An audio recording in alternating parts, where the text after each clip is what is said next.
اچھا، اور یہ کیا وجہ ہوتی ہے کہ ہمیشہ جو ہے ہمارے یہاں پہ سے کونسلز جو ہیں وہ چلے جاتے ہیں، رانا صاحب باہر جاتے ہیں، اسپیشلی لندن چلے گئے، دبئی چل کے، یہاں کیا خطرہ ہے؟ یہاں بیٹھ کے کیوں نہیں کرتے؟ لاجسٹکلی یہاں پہ جاب سائٹ ہے، یہاں پہ کام ہو رہا ہے. لیٹ سے کہ یہ جو ہمارا نیلم جیلم ہائیڈرو پاور پروجیکٹ ہے یا پھر ستپارا ڈیم ہے، ریکوڈک وغیرہ ہیں، تو یہ یا سی پیک کا کوئی منصوبہ ہے، تو جاب سائٹ تو یہاں ہے، جورسڈکشن تو یہاں کی اڈاپٹ ہونی چاہیے. تو یہ کیا بات ہے یہاں سے اٹھتے ہیں اور کچھ فارن لائرز لیتے ہیں، اس کو ساتھ لیتے ہیں اور دبئی چلے جاتے ہیں، آسٹریلیا چلے جاتے ہیں یا لندن چلے جاتے ہیں، یہ کیا وجہ ہے؟ بیک ٹو اسکوائر ون، وہی بات میں جو پہلے کر رہا تھا کہ یہ جب آپ آربیٹریشن کلوز جو ہے وہ اگریمنٹ کے اندر شامل کر رہے ہیں تو اس موقع پہ آپ کو یہ سوچنا ہے کہ ان کیس آف ڈسپیوٹ کون سا لا اپلیکیبل ہوگا، کون سے رولز لگیں گے اور کس جورسڈکشن میں جا کے فیصلہ ہونا ہے. اس وقت ہم جلد بازی میں یہ سوچتے نہیں ہیں. مثلا اب یہ سی پیک کی بات ہو رہی ہے، ہیوج انویسٹمنٹ جو ہے وہ چائنا کی یہاں پہ آ رہی ہے، اور وہ جتنے اگریمنٹس ہیں ان کے اندر آربیٹریشن کلوز آپ ایڈ کر رہے ہیں، اور میں نے ابھی تک کوئی ایسا اگریمنٹ نہیں دیکھا جس میں پاکستان کو جورسڈکشن ہو. اسی طرح ٹرکش انویسٹر ہیں جو دوسرے بھی آ رہے ہیں. تو بات اس کی ایک یہ ہے کہ ہم اس وقت سوچتے نہیں، اور دوسری بات یہاں پہ آ جاتی ہے کہ ہمیں یہاں پہ فورم بنانا پڑے گا، اور وہ جو انٹرنیشنل آربیٹریٹرز ہیں وہ یہاں کے اگر وہی ڈسپیوٹ ریزالو کر سکیں تو ہمیں کیا ضرورت ہے ملک سے باہر جائیں، تو یہ بہت بہتر ہوگا. جی رانا صاحب. جی گنوری صاحب نے صحیح کہا، جب آپ کلوز آپ ڈرافٹ کر رہے ہیں اس میں اسٹیپولیٹ کرتے ہیں کہ governing law of the contract کون سا ہوگا، پروسیجرل رولز کون سے ہوں گے. انسٹیٹیوشن آربیٹریشن ہے تو یوزلی انسٹیٹیوشن کے رولز ہوتے ہیں، اگر ایڈ ہاک آربیٹریشن ہے تو آپ لیٹس سے انسٹرال کے رولز کہتے ہیں کہ پروسیجر کو گورن کریں گے. اینڈ مور امپورٹنٹلی جو سیٹ آف آربیٹریشن ہے کہ آربیٹریشن فزیکلی کنڈکٹ کہاں پر ہوگی، یہ سب کچھ جو ہے جب آپ کانٹریکٹ ڈرافٹ کر رہے ہوتے ہیں اس کے اندر چیزیں ڈیسائیڈ ہو جاتی ہیں. تو سیٹ آف آربیٹریشن کافی دفعہ لیٹس سے وہ کہیں گے لنڈن ہوگی، نیو یارک ہوگی، پیرس ہوگی، بیکاز یہ پاپولر ڈیسٹینیشنز ہے فار انٹرنیشنل آربیٹریشن. تو یہ تو پری ڈیٹرمن ہو جاتا ہے اسی ٹائم پہ. تو ایسا نہیں ہوتا ڈسپیوٹ رائز ہونے کے بعد آپ ڈیسائیڈ کریں ہاں یار اب ہم ادھر جاتے ہیں، اس طرح نہیں ہوتا. وہ آپ نے کلوز ڈرافٹ کرنے کے ٹائم ہی آپ نے وہ ڈیزگنیٹ اور اسپیسیفائی کر دیتے ہیں. نہیں وہ تو کرنا ہی ہوتا ہے، لیکن اب جیسے آپ خود بھی فاؤنڈر ممبر ہیں اس کے، کیا آپ نے کوئی ایسا آربیٹریشن کا کلوز کوئی اس میں اسپیسیفائی کیا ہو، کوئی ایسا آپ اپنا پرپوزیشن شیئر کریں گے؟ جی ہم نے جو آربیٹریشن سینٹر بنایا this is Pakistan first international arbitration center. ہمارے ماڈل کلوزز ہیں آربیٹریشن کے، میڈیشن کے، اور ہم پروپوز یہ کرتے ہیں کہ ہمارے سینٹر کے تھرو جو آربیٹریشن کرتا ہے ویدر وہ ڈومیسٹک آربیٹریشن، انٹرنیشنل ہے، فارن انویسٹر ہے، گورنمنٹ باڈی ہے، بزنس مین ہے، وہ یہ پروپوزڈ ماڈل کلوز ہے یہ اپنے کانٹریکٹس میں انکارپوریٹ کریں کہ جی ہاں ان کیس آف ڈسپیوٹ یہ جو سینٹر ہے یہ میڈیٹ کرے گا، آربیٹریٹ کرے گا. یہ تو آپ نے سجیشنز دے دی نا کہ اس طرح کریں. آپ کو نہیں لگتا کہ جب ہم کانٹریکٹ ڈرافٹ کر رہے ہوتے ہیں کسی بھی کمپنی کا، ریگارڈلیس آف دا فیکٹ کہ وہ کس قسم کا کانٹریکٹ ہے، یعنی کہ کنسٹرکشن کا ہے یا کوئی پروکیورمنٹ کا ہے، what ever, a contract is a contract, وہ جو ڈاکومنٹ آپ بنا رہے ہوتے ہیں، آپ کو نہیں لگتا کہ اگر اس ڈاکومنٹ میں کوئی لکونا یا کوئی ایسی بات رہ جاتی ہے تو اس کے بھی کوئی جو ہے پنشمنٹس ہونی چاہیے، اور اگر وہ اچھا چل گیا تو اس کا کوئی ریوارڈ ہونا چاہیے جس نے یہ ڈرافٹ کیا ہو؟ اکاؤنٹیبلٹی تو آف کورس ہم اس کو سپورٹ کریں گے کہ اس وقت جنہوں نے کانٹریکٹ ڈرافٹ کی کوئی ڈیفیشنسیز ہیں، ان کے پارٹ پہ انکمپٹنس ہے، certainly they should be held to account, اس میں تو کوئی ڈاؤٹ نہیں ہے. لیکن میرا خیال ہے کہ وہ سولوشن ہے پرابلم کا، اس کی وجہ یہ ہے کہ ہم لوگ ایک کنسلٹیشن کریں، ایک ہماری یونیفارم پالیسی ہونی چاہیے. کیونکہ موسٹلی یہ ہوتا ہے کہ جو ہمارے لیگل کونسلز ہوتے ہیں یا یہ ایکسپرٹیز ہوتی ہیں وہ ڈرافٹ کرنے کے بعد سمجھتے ہیں ان کی ذمہ داری ختم ہو گئی، اور اس کے بعد وہ جب ایگزیکیوشن میں آ جاتا ہے ڈرافٹ اور اس کے اوپر کام شروع ہو جاتا ہے کانٹریکٹ پہ، اور بعد میں پتہ چلا کوئی بریچ ہو جاتی ہے تو اس کے اوپر بھی. تو اس لیے میں کہہ رہی ہوں کہ ہی ہمسیلف وہ جو ہمارا ڈرافٹنگ پرسن ہے یا وہ جو اسکلڈ ورکر تھا اس کا ڈرافٹ کرنے والا ہے اس کو بھی اکاؤنٹیبل ہونا چاہیے. اس کے لیے بھی یا تو اگر اچھا ایگزیکیوٹ ہو گیا تو ریوارڈ ہو، نہیں تو پھر پنشمنٹ ایکولی اس پہ بھی آنی چاہیے کہ تم نے یہ پوائنٹ کیوں مس کیا. یہ میں آپ کو ایک بات کرتا ہوں، آج کل اس ملک کے اندر احتساب کی بات ہو رہی ہے، اکاؤنٹیبلٹی کی بات ہو رہی ہے. تو یہ بات میں بڑے زور سے کہتا ہوں کہ اکاؤنٹیبلٹی جو ہے وہ صرف پولیٹیشین تک تو محدود نہیں رہے گی. اکاؤنٹیبلٹی اب ہو رہی ہے تو یہ اکراس دی بورڈ ہونی چاہیے. اس کے اندر اگر لائرز کی بھی اکاؤنٹیبلٹی ہونی چاہیے کہ جنہوں نے پبلک ایکسچیکر سے بڑی فی لی ہوئی ہے اور وہ فیئر سسٹم نہیں ہے. اب انہوں نے اس کے بعد ڈیلیور کیا ہے یہ بھی ہو جائے. اگر جوڈیشری کی بھی اکاؤنٹیبلٹی ہو جائے کوئی حرج نہیں، اب آرمی کی بھی ہو جائے، اب سول سرونٹس کی بھی ہو جائے. جب بات چل نکلی ہے نا تو پھر یہ بھی اکاؤنٹیبلٹی ہونی چاہیے کہ بہت سارے وکلا جو ہیں یہاں پہ جو میجورٹی وکلا کی ہے وہ تو شاید 50,000 روپیز اے منتھ بھی ان کی آمدنی نہیں ہوگی. یہاں پہ بھی ایک مافیا اسی طرح ہے جیسے ملک میں غیر منصفانہ تقسیم ہے, تو یہاں پہ بھی کوئی میرٹ سسٹم نہیں ہے, اپنے فیوریٹ لوگوں کو جو ہے وہ کیسز دیے جاتے ہیں. یہ ظفر صاحب میں نے یہ کوشچن آپ سے اینڈ میں پوچھنا ہے ویسے تو رانا صاحب آپ مجھے بتائیں کہ جیسے کہ یہ ہمارے جو انٹرنیشنل کورٹ فار ڈسپیوٹ نے جو ایوارڈ کیا ہے ہمارے خلاف, اس نے کہا کہ ایکسپروپریٹ کیے آپ نے ایسٹس کو یہ کار کے کمپنی کے, تو ایکسپروپریٹ سے کیا مراد ہے ان کا؟ ایکسپروپریشن بیسیکلی جو آپ کی گورنمنٹ نے ان کے ڈیٹین کیے ہیں شپنگ ویسل جنہوں نے پاور جنریٹ کرنی تھی. راجہ رینٹل صاحب نے جو یہ لے کے آئے تھے وہی والا ہے نا؟ جی وہی انفیمس کیس وہی ہے, لیکن اس میں سپریم کورٹ کی ججمنٹ اس میں یہ اسپیسیفکلی آرڈر دیے گئے تھے کہ ان ویسلز کو ڈیٹین کیا جائے. اچھا. تو انفارچونیٹلی ہوا یہ کہ جو سپریم کورٹ کی uncalled for intervention with due respect جو ہے اس نے بیک فائر کیا ہے, بیکاز جو ان کی ڈیسیجن ہے اس میں ریفرنس ہے سپریم کورٹ کی ججمنٹ کو کہ جی اس کی ان کال فار تھی, اور اسی وجہ سے ہمارا کیس اور زیادہ ویک ہوا ہے, کیونکہ ہمارے جو ڈیمیجز ہیں جو انہوں نے ایوارڈ میں دیے ہیں وہ بڑھ گئے ہیں اس کی amount because of this judgement. اچھا. تو یہ بھی کنوری صاحب نے شروع میں پوائنٹ آؤٹ کیا تھا بریفلی کہ سپریم کورٹ کی انڈیو انٹرونشن بھی جو ہے نا وہ بھی ہمارا امیج کو تو آف کورس خراب کرتی ہے فارن انویسٹرز کے سامنے. نہیں تو یہ پارٹیز پھر سپریم کورٹ میں گئی کیوں جب انہیں پتا تھا کہ یہ آربیٹریشن کلوز ہے؟ They should have adapted this procedure. کیا گورنمنٹ کے مطلب بندے وہ دیکھتے بھی نہیں ہے کہ کانٹریکٹ کیا بنا ہوا ہے, کیا کرنا تھا؟ جی یہی وہ غلطی کرتے ہیں, اور وہ نوئنگلی ان کو پتا ہے کہ ایک آربیٹریشن کلوز ہے, ایک ایکسکلوسیو ایک میتھڈ ڈیزگنیٹ کیا گیا ہے کہ آپ نے in case of a dispute اس انسٹیٹیوشن کے تھرو آربیٹریٹ کرنی ہے یا میڈیٹ کرنی ہے, اور ان کو وہ فالو کرنا چاہیے. اور سپریم کورٹ نے بھی جو ہے فیصلہ دے دیا اس پر. جی وہ کبھی کہ سپریم کورٹ سو موٹو بھی نوٹس لے لیتے ہیں اور وہ ریئلائز نہیں کرتے کہ پاکستان کی کچھ انٹرنیشنل آبلیگیشنز ہیں جو ہمیں فلفل کرنی ہیں, اور ان کی ججمنٹس انفارچونیٹلی انکانسیکوینشل ہوتی ہیں, ان سے فرق کچھ نہیں پڑتا. یہ تو تھا ڈیٹینشن آف دا ویسلز, بتا ان کے ایسٹ جو ہے وہ ڈیٹین کرنے, اس پہ آ گیا. اچھا جی, جو بریچ آف کانٹریکٹ کیا ہے انہوں نے اس میں لوکل پاور گروپس نے جو وہاں پہ جا کے کلیم کیے تھے اپنی پیسوں کو, اس کے بارے میں آپ کیا کہتے ہیں؟ جی NTDC کا وہ کیس تھا, بیسڈ آن مائی انفارمیشن اس کے اندر ہوا تھا کہ پاکستان میں اچھا لوکل پاور پروجیکٹس کا نہیں تھا, NTDC کا تھا. یہ NTDC کے ساتھ ان کا ڈسپیوٹ تھا, یہ IPPs کا, اس میں 7 یا 8 if I remember correctly تھی, 8 کمپنیز تھی. جی تو اس کے اندر ہوا یہ تھا کہ لوکلی ایک آربیٹرل ایوارڈ ایک رینڈر ہو گیا تھا ایز این ایکسپرٹ, ایک ہمارے ریٹائرڈ جسٹس ہیں, انہوں نے پروسیڈنگز کنڈکٹ کی اور NTDC کے اگینسٹ انہوں نے ایوارڈ رینڈر کیا.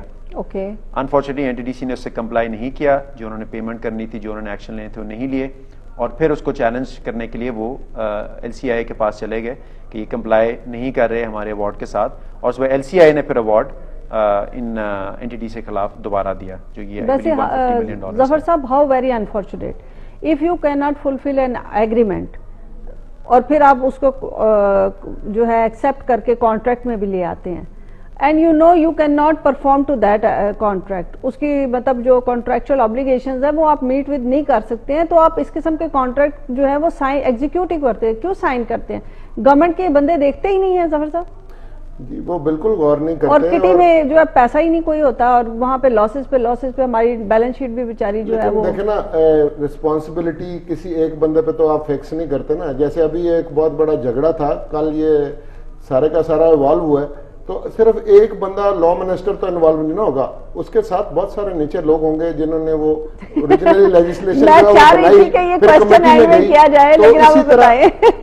جو بندہ ایٹ دی ایپیکس ہے اسے ذمہ داری تو لینی پڑتی ہے کہ وہ بھی غور کرے, لیکن یہ ایک پورا ویل پلانڈ طریقہ کار ہوتا ہے. اور زیادہ تر تو یہی ہے کہ ہمارے جو پارلیمنٹیرینز ہیں ان کا بھی تو پرابلم یہ ہے کہ جی وہ ہاتھ ہی کھڑے کرتے ہیں زیادہ تر, اور وہ بالکل ایک کاپی کر لی جاتی ہے لیجسلیشن کسی سے. اسی طرح کانٹریکٹ بھی اس سٹیج کے اوپر ایکسپرٹ کو انوالو کرنا چاہیے جس کے ماسٹر ہیں کہ اگریمنٹ ہی بہت اچھی طرح سے ڈرافٹ ہو. پھر آپ نے جب کر لیا تو پھر کوئی وعدہ افا کرنے والی بھی بات ہوتی ہے, پھر آپ اس سے ریگل آؤٹ کرنے کی کوشش نہ کریں. پھر اگر آپ کورٹ میں جاتے ہیں, آپ تو سپریم کورٹ کی بات ہو رہی ہے, یہاں تو سول کورٹ جو ہے وہ انٹرفیئر کر کے تو وہ بہت سارے معاملات کو روک دیتی ہے. اس سے ہمارا امیج خراب ہوتا ہے. دنیا گلوبل ولیج ہے, تو لوگ وہاں پہ انویسٹمنٹ کریں گے جس کا سسٹم ڈیلیور کرے گا, وہ تو پھر شاہی ہوں گے نا.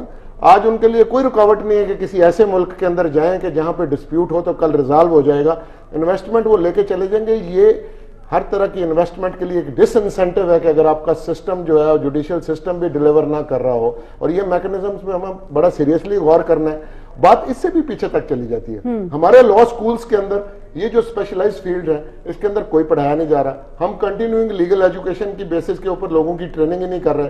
ہم نے انٹرنیشنل آربیٹریشن کی اگر یہ بات ہو رہی ہے, کون سی ایسی ٹریننگز ہیں, کون سی ایسی ایکریڈیشن ہے, سرٹیفیکیشن ہے, کون سے کورسز ہم رن کر رہے ہیں. تو ہمیں ایک پول بھی تو ایکسپرٹس کا بنانا ہے, اور جو پیچھے ہو چکا وہ تو ہو چکا. میں آپ کو یہ وارن کرتا ہوں کہ ابھی یہ ایرانین پائپ لائن کا کیس ہے, یہ بھی ہم ہار جائیں گے. یہ میں نے یہی بات کرنی تھی آپ سے, Pakistan Iran gas pipeline کی, اور ریکارڈنگ کا جو ایگزیکیوشن میں جب یہ آئے گا پریسٹ بن کے, تو یہ کہاں سے کدھر جائے گا, یہ کس طرح اس کی موڈ آف ایگزیکیوشن ہوگی. اب ہم لیتے ہیں ایک چھوٹا سا بریک, اور بریک کے بعد جب آئیں گے تو ہم دیکھیں گے ریکارڈنگ کے جو میٹرز ہیں اور Pakistan Iran gas pipeline کا جو میٹر ہے وہ آگے ایگزیکیوشن میں کیسے جائے گا.